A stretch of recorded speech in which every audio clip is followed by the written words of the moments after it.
what's the resistance that researchers have to perhaps engaging that would benefit them in their work and certainly would benefit the animals? Uh,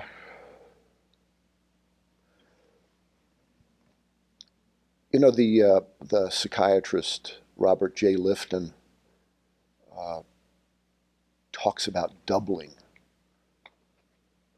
the ability to compartmentalize and issues that are problematic in terms of your work and life from areas that would appear on the surface to be coherently ethically integrated. And I know that's more of just a description rather than a meaningful explanation, but I think it does capture us because because I know that was one of the attributes I felt I had to learn as an animal researcher was to compartmentalize, and it failed at some point, and I would suggest that I think it wasn't a complete blockage for me because of the people I grew up with and the veterinarian, but particularly Brett Snyder, that talked with me and found a way to talk about issues that were so important to a more general sense of holding a mirror up to your own activities. I think a lot of there's a lot of fear in researchers that I interact with today. Some of it I suppose is understandable, that they fear reprisals if some of their work was known, the work that they do was known. I think there's been a tarring of animal welfare groups with the terrorist brush to an extent that I think is undeserved. I'm sure there are people out there who are dangerous and want to hurt us, but I don't think there are that many. I really don't.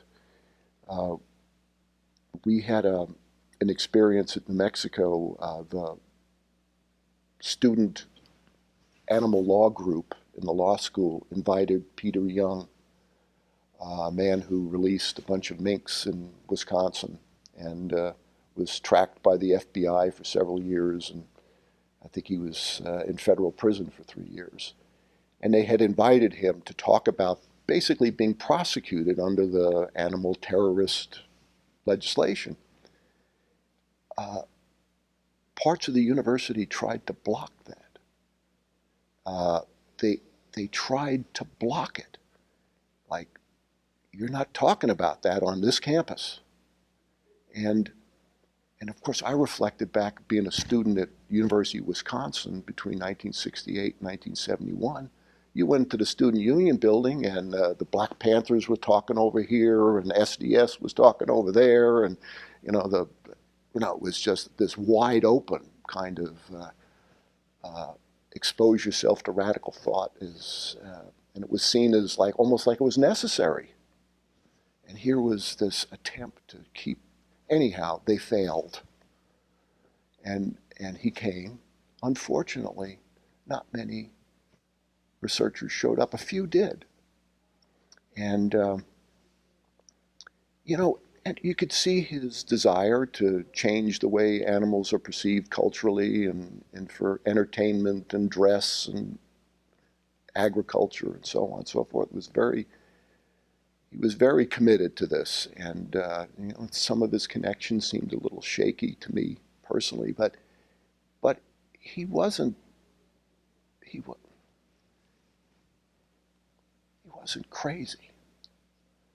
I remember a few years ago I read this book, Kamikaze Diaries, and it's a book of diaries written by kamikaze pilots during World War II, and it was like, you probably think a kamikaze is about as crazy as you could possibly become as a soldier.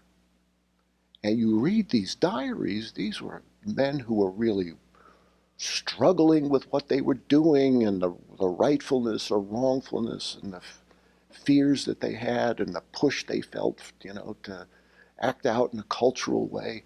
I mean, these weren't crazy people, and neither was Peter Young. I think there was a lot to learn from listening to Peter Young. So I think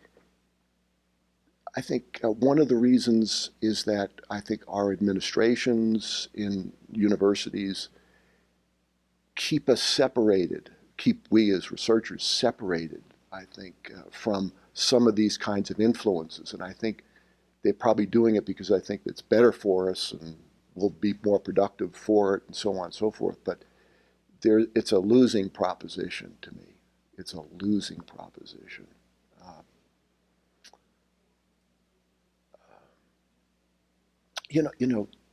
The Institute of Medicine Committee on the necessity of chimpanzees and biomedical research. Here you had a committee made up of scientists, one ethicist, Jeff Kahn from Hopkins. And what happened there? That committee became ethically sophisticated. Now, I would bet most of those people wouldn't have walked 100 yards to an ethics lecture. But here's Jeff Kahn. He's thrust in there. They're thrust in there with him. Kahn is a smart guy, PhD from one of Tom Beecham's PhDs. And, there was an environment where that kind of discussion was accepted and open and encouraged. And there was a tremendous change that many of those committee members experienced.